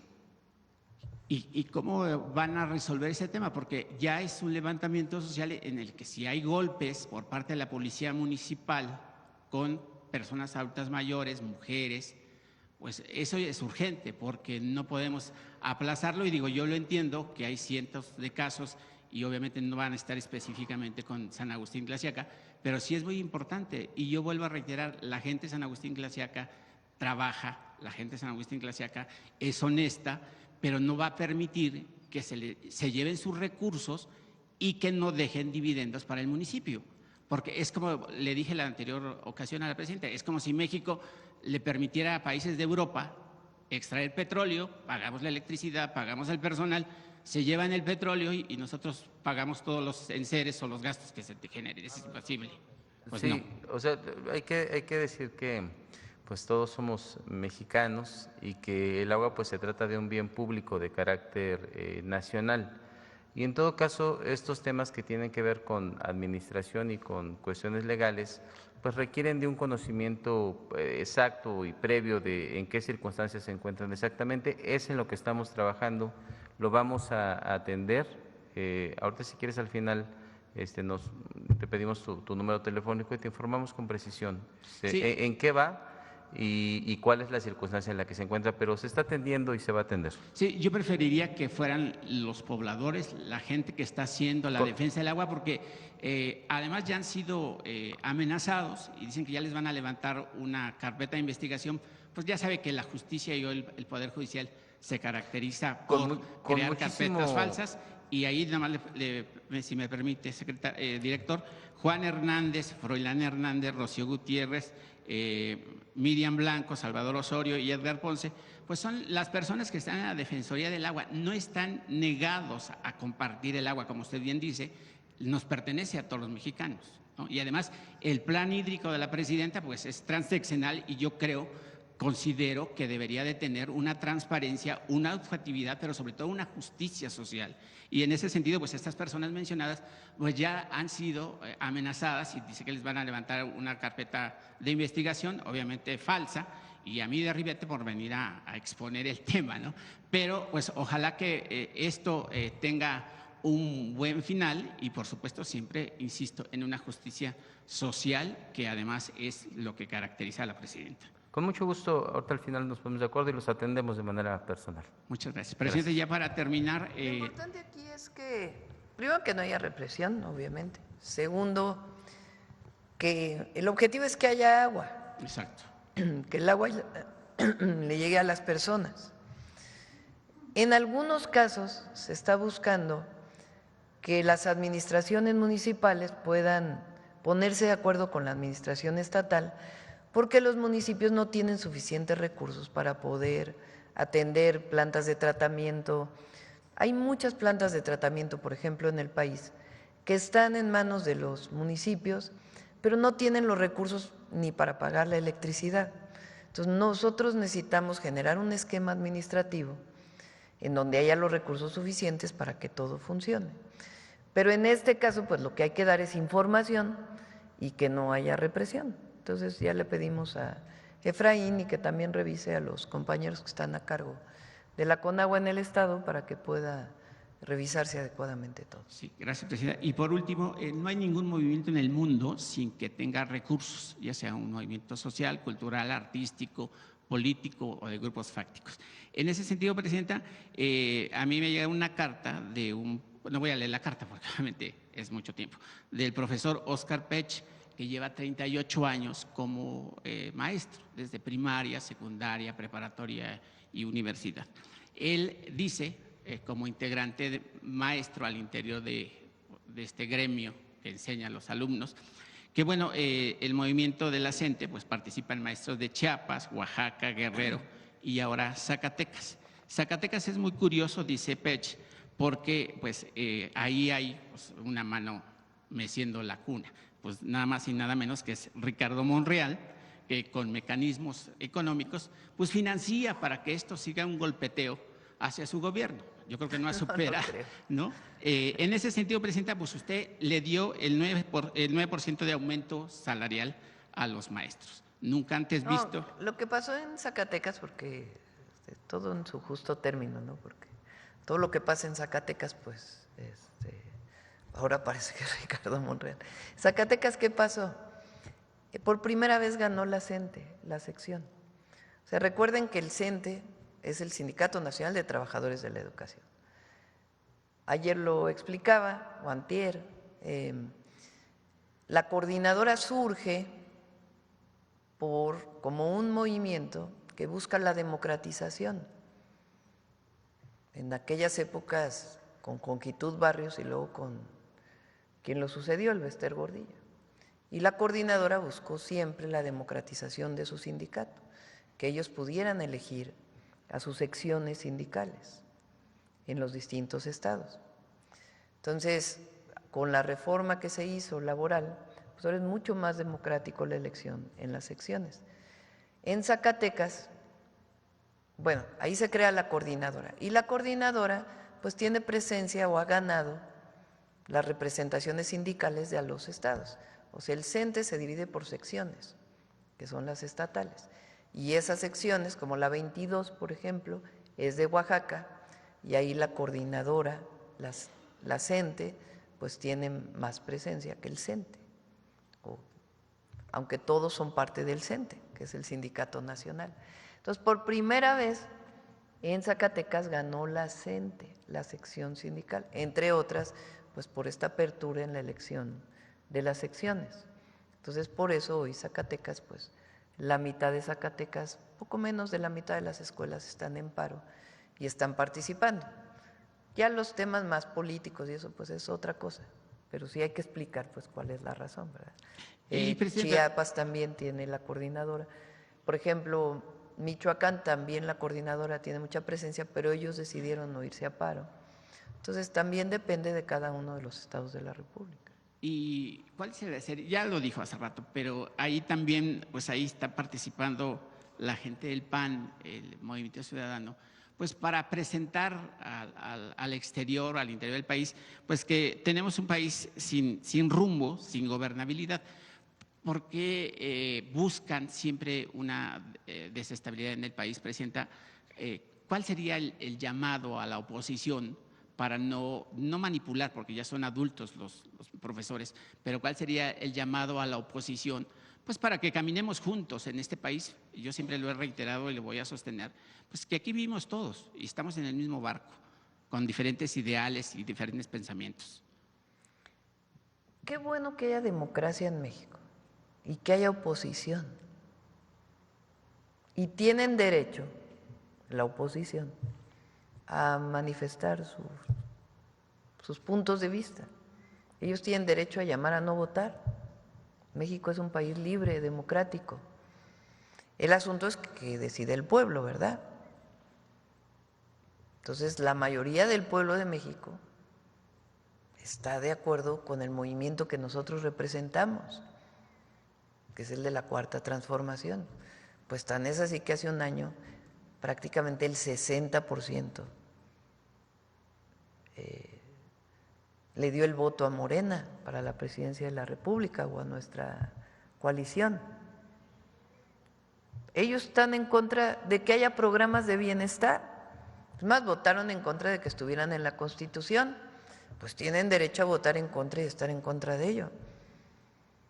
El asunto es qué dice el pueblo de México frente a esa posición. Entonces, ellos tienen derecho. Lo que nosotros decimos es que siempre hay que ser responsables. Eso es todo. En lo que se dice, porque a veces se acusa sin fundamentos. Igual que los medios, los reporteros, las reporteras tienen que ser responsables desde mi punto de vista en la información que dan, pues igual también la oposición tiene que ser responsable en cómo actúa. Pues nosotros no les vamos a pedir que piensen diferente, pues no. Lo que nosotros hacemos es trabajar todos los días para que el proyecto que representamos pues tenga el apoyo popular que tiene. Y eso lo único es hablando todos los días, informando todos los días, hablando de lo que era el México de antes, porque los jóvenes a veces no lo conocen, y no traicionando lo que somos y lo que siempre hemos sido. Gracias, presidente. Buenos días. Bueno, vamos a ver si nos da tiempo de dos más, porque todavía viene el detector de mentiras. Gracias, presidenta. Buenos días. Karina Vargas, de Reporte Índigo. Presidenta, aprovechando que se mencionó y que está el titular de la CONAGUA, preguntarle cómo ha avanzado la entrega de agua a Estados Unidos tras la ratificación hace un mes del Tratado de Aguas. ¿Ya se ha avanzado con la entrega del recurso pendiente? Se sigue avanzando, o sea, lo que se comprometió se sigue avanzando y como saben, Coahuila, Chihuahua, pues son de los estados, digamos, los estados ni siquiera Nuevo León ni Tamaulipas ahora, y ha llovido más. Bueno, Coahuila creo que llovió ayer, pero los estados con mayor sequía son Coahuila, Chihuahua, Sonora, incluso Sinaloa. Tiene problemas, Durango tiene problemas de sequía. En ese marco, pues nosotros, y en el marco del Tratado de 1944, pues se hicieron una serie de acuerdos para la entrega de agua y va avanzando. Pero situaciones como esta, como la que se presenta hoy en Chihuahua, pues lo que uno dice es cómo frente a una situación de sequía, de escasez, de estrés hídrico, hay personas que sí tienen agua todos los días,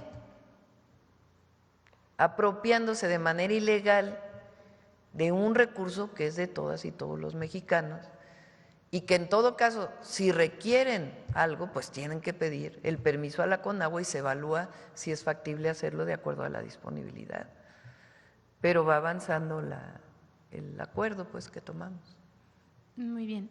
Ayer se dieron a conocer las medidas que tomarán los gobiernos de México y de Estados Unidos para dar seguimiento al tema del gusano barrenador.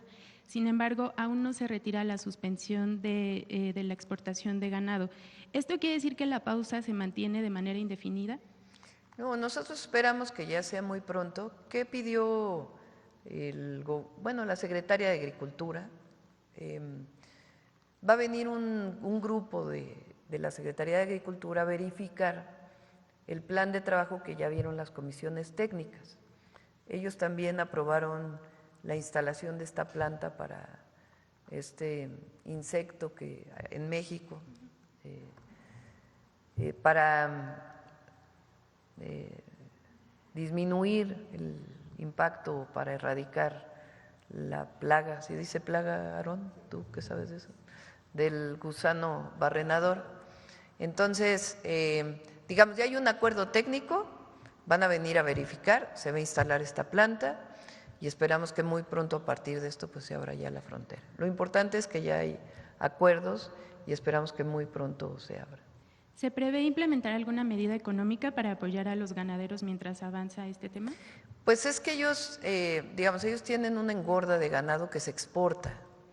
Entonces, se exporta el animal completo. Entonces, por el momento, digamos que no tienen ingresos de esa venta, pero esperamos que en el momento que se abra la frontera, pues recuperen esos ingresos. Entonces, esperamos pues que ya sea muy pronto. Justo sobre esta planta en Chiapas, ¿cuál será el apoyo que dará Estados Unidos? Se dijo que esta planta tendrá una inversión. Son recursos económicos para instalar la planta. ¿Apoyará con recursos económicos? ¿Se sabe el monto? Porque se dijo que se requiere una inversión de 21 millones de dólares. Sí, ese es el monto que se daría para poner la planta, sí. ¿México va a poner otra parte? No, esencialmente es ese recurso que se requiere. Muy bien. Presidente, el día de ayer, a partir de lo que informó el secretario David Kersenovich aquí en la mañanera, la Secretaria de Salud precisó horas después que es el 39% de las niñas y los niños de las escuelas públicas los que tienen condiciones de diabetes y obesidad y 38% tienen debilidad visual. A partir de esto, primero precisar cuántas escuelas se han revisado y cuántas escuelas faltan por revisar. Sí, eso obesidad, no es diabetes.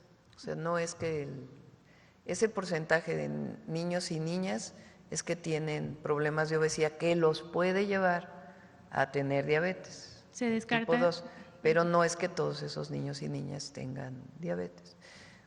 Esa es la razón por la cual se está haciendo este programa de vida saludable, que tiene el objetivo de revisar a todos los niños de todas las escuelas del país de manera permanente con el Instituto Mexicano del Seguro Social y en el caso de que requieran lentes, se les van a regalar los primeros lentes, o sea, se les van a dar de manera gratuita los primeros lentes a partir de un programa que hay que decirlo, en donde participa el Gobierno de México a través de la Secretaría de Educación Pública y también empresas que están dando donaciones para poder hacer la evaluación, porque no solamente, pues ahora hay evaluaciones más detalladas para poder saber cuál es la dioptría que necesitan los niños.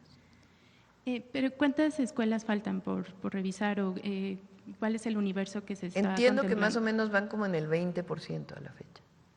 Esta cifra podría fue variar. la última cifra que me dieron hace como 15 días. Sí. Gracias. Solo para precisar, entonces, no son condiciones de diabetes, solo de obesidad. De obesidad, sí. Muy bien. Y justo por este porcentaje de niños con debilidad visual, ¿se tiene contemplado un mayor presupuesto para la entrega de lentes gratuitos? Hay un presupuesto del Gobierno de México y, repito, se buscó que algunas empresas que hacen lentes nos ayudaran también con donaciones. Entonces, va muy bien el programa. Finalmente, Presidenta, el viernes pasado se informó que el Parque Bicentenario ya está en manos del Gobierno federal, pero saber si además de esto le han informado de los avances de la investigación de lo que sucedió en el Festival Ceremonia para que la muerte de los fotoperiodistas Berenice y Miguel no queden Esa investigación la lleva la Fiscalía General de Justicia de la Ciudad de México. Yo creo que ellos tienen que informar en este caso y pues a partir del accidente y de otras irregularidades que tenían la concesión, Se hizo pues un mecanismo jurídico para poder recuperarla, la tiene hoy la Secretaría de Cultura y se va a administrar en conjunto con la Ciudad de México, la Secretaría de Cultura, en un esquema similar como se administra el Auditorio Nacional. Entonces se está buscando un esquema de este tipo y poder tener pues mucho mayor presencia en protección civil y que haya mucho más actividades gratuitas de las que había entonces. ¿Se prevé la colocación de algún memorial en honor de estos Tiene que definirlo con las víctimas la la Fiscalía General de Justicia y nosotros lo apoyaremos en lo que requiera. Gracias, presidente. Sí. La última, ahora sí. Gracias, presidenta. Buenos días. Preguntarle al director general de la CONAGUA, si me lo permite, presidenta. El fin de semana pasado se dio a conocer que la CONAGUA realizará en Tamaulipas una inversión cercana a los 10,000 millones de pesos. Preguntarle al director si nos pudiera dar detalles en qué proyectos se invertirán estos recursos y qué factores influyeron para que se lograra este acuerdo con el Estado de Tamaulipas.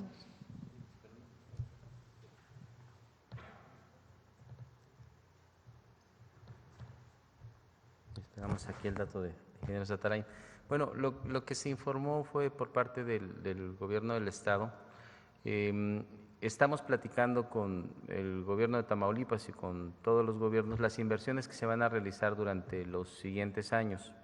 En el caso de Tamaulipas se tienen, por instrucciones de la presidenta, dos distritos de riego que están incluidos en el Programa Nacional de Tecnificación, que es además un elemento muy importante para la zona, derivado de la condición de sequía que se ha vivido en los últimos años.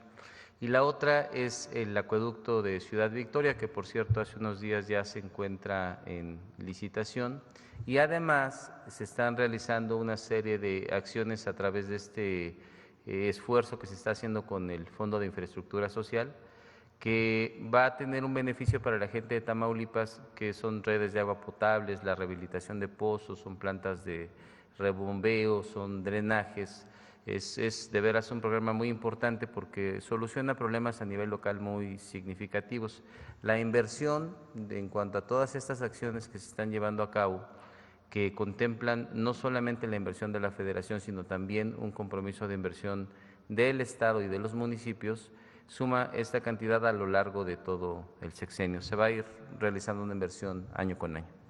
Muchas gracias. Gracias. Presidenta, en otro tema, ayer y hoy ha estado muy activo en redes sociales un programa grabado en un canal de periodismo independiente en el que quien era alcaldesa de la Cuauhtémoc en la administración local pasada hace una serie de aseveraciones contra el diputado federal Ricardo Monreal, mismos que pues para algunos aclaran y para otros suman a la serie de rumores de su operación en contra de Morena y usted en la elección local de la Ciudad de México en el 2021, donde la 4T perdió varias de las alcaldías que se ganaron en el 18. Preguntarle su opinión sobre estas aseveraciones y pese a esto y a otros señalamientos de supuesta traición a la 4T y a usted, ¿es el diputado Ricardo Monreal un político y un aliado confiable, presidente? Él trabaja hoy de manera muy importante en el movimiento. Ricardo Monreal, ese capítulo del libro Gracias del presidente, que lo he mencionado varias veces aquí, es muy importante para todos aquellos para todos, pero en particular para que los que somos parte de este movimiento lo leamos y lo analicemos. Él explica ahí cómo fue que invita a Ricardo Monreal a ser candidato del entonces PRD, cuando el presidente López Obrador fue presidente del PRD, y cómo se da todo el proceso en contra. Y al final, pues es el primer estado de la República que se gana por parte de un partido que entonces era de izquierda y ya desapareció, ¿verdad? Y ahí habla mucho de lo que representa la invitación de personas que a lo mejor originalmente no eran parte del movimiento, pero que se invitan a ser parte del movimiento y su contribución. Y a ver si lo tienen por ahí el libro. Me voy a llevar más tiempo, pero nada más que a ver si andan por ahí mis lentes, porque no voy a hacer que… A ver si…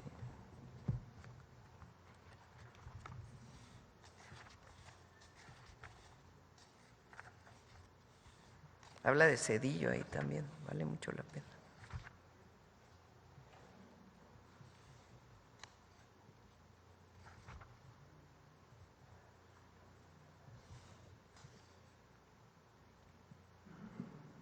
Fíjense, dice, con este ejemplo podemos ver qué tan importante es la postulación de candidatos externos.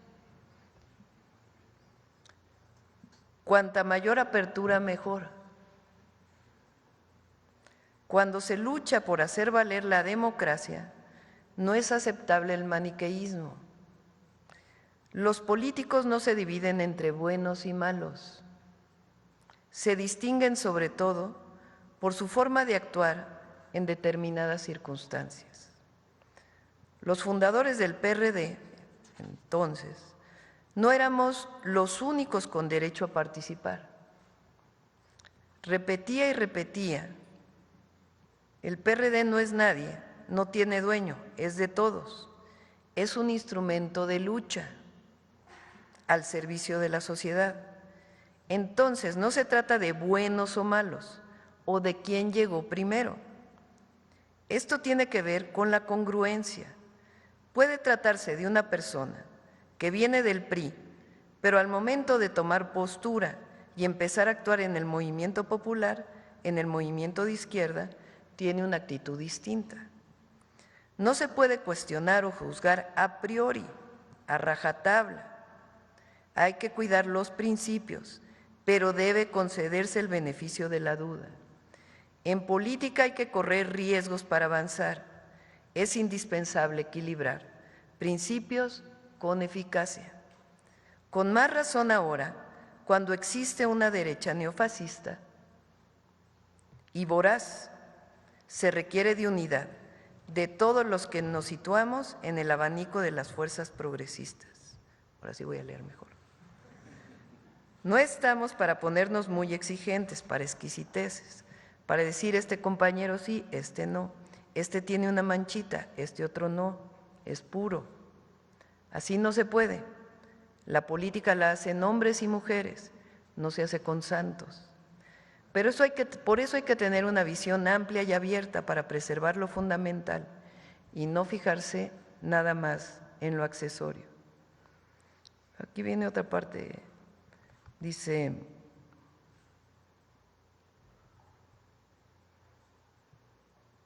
a este problema se enfrentaron los liberales del siglo XIX, divididos entre puros y moderados. Los hombres de la Reforma, aunque estaban de acuerdo en los principios y el programa, diferían en la estrategia. Los puros estaban por el camino rápido y los moderados por el gradualismo. Los puros querían calar profundo y con celeridad en las reformas y la línea de los moderados era la conciliación.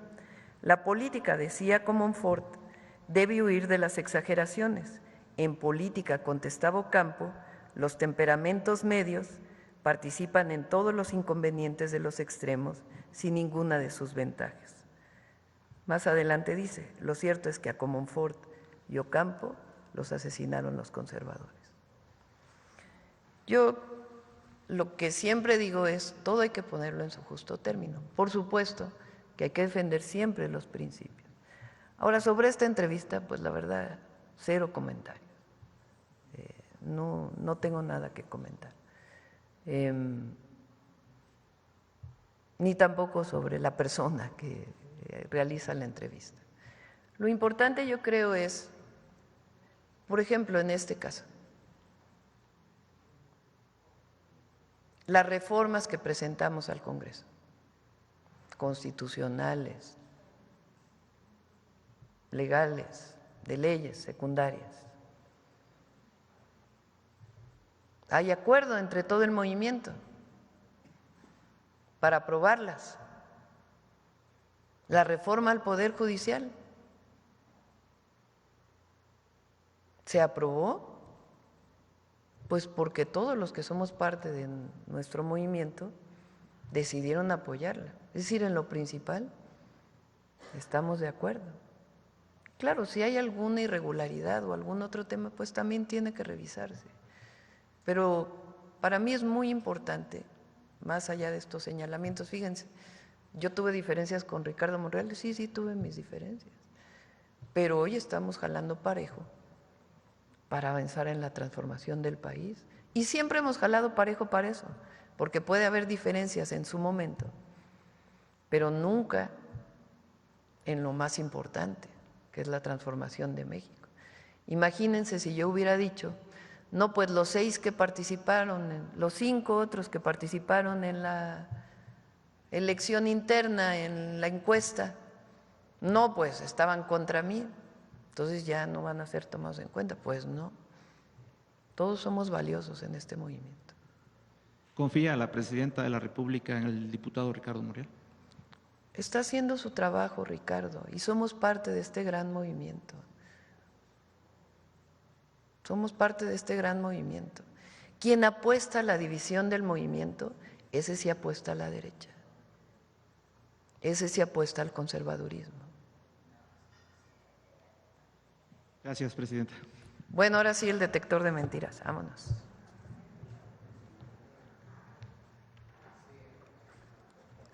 Con su permiso, presidenta. Buenos días a todas y todos. Nunca como ahora se habían coaligado jueces, comentaristas, intelectuales y hasta expresidentes para desacreditar el voto popular y difundir mentiras para inhibir la participación del pueblo en la elección judicial del 1 de junio. A pesar de esto, las encuestas reflejan que el 72% de la población considera necesaria la elección de jueces, juezas, magistrados, magistradas, ministros y ministras, mientras que el 65% estima que la elección aumentará la confianza y la legitimidad del Poder Judicial. Veamos el video del detector de mentiras de esta semana.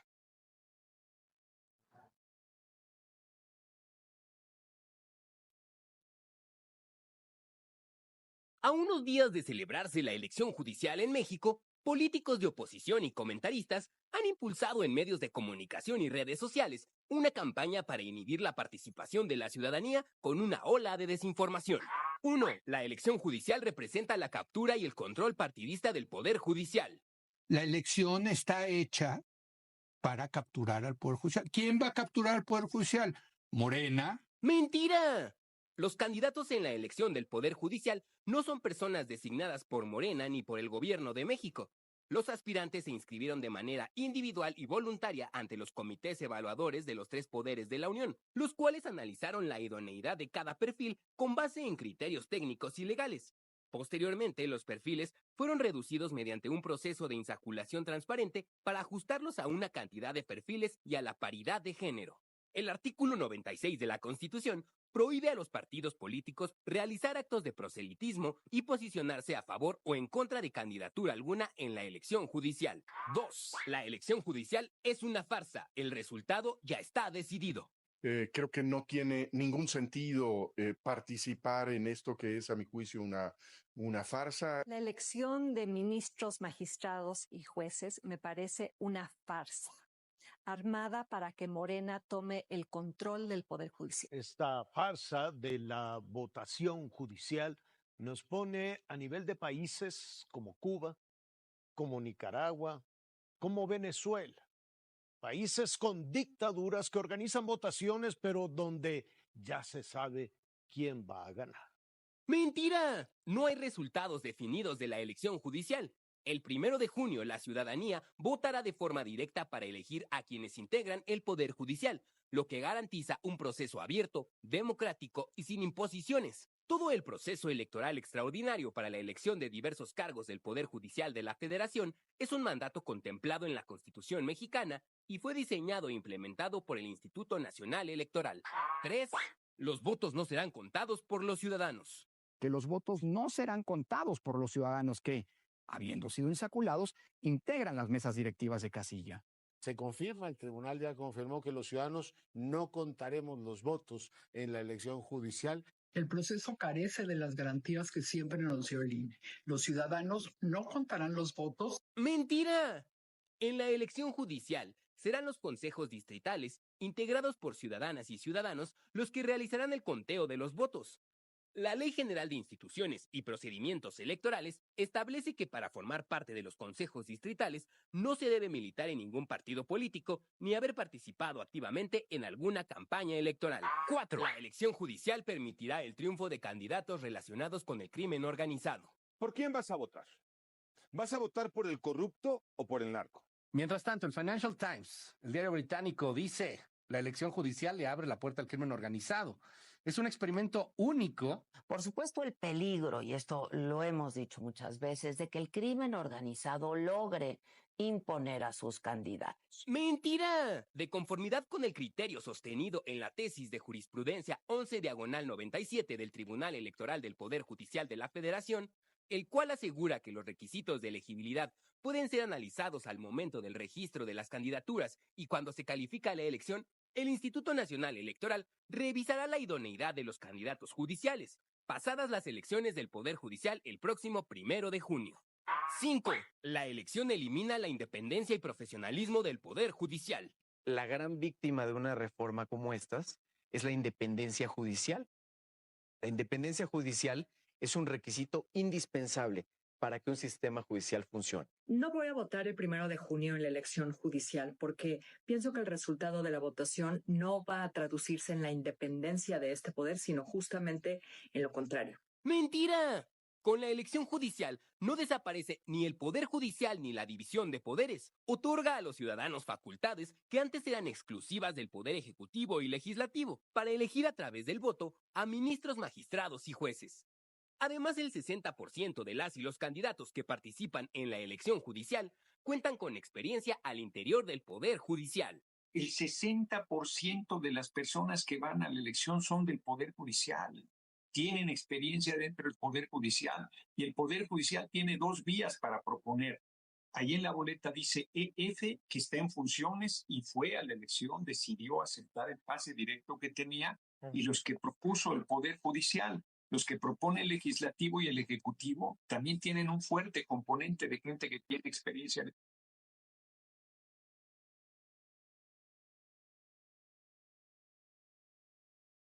Muchas gracias, presidenta. Gracias. Buen día. Me llevo mis lentes.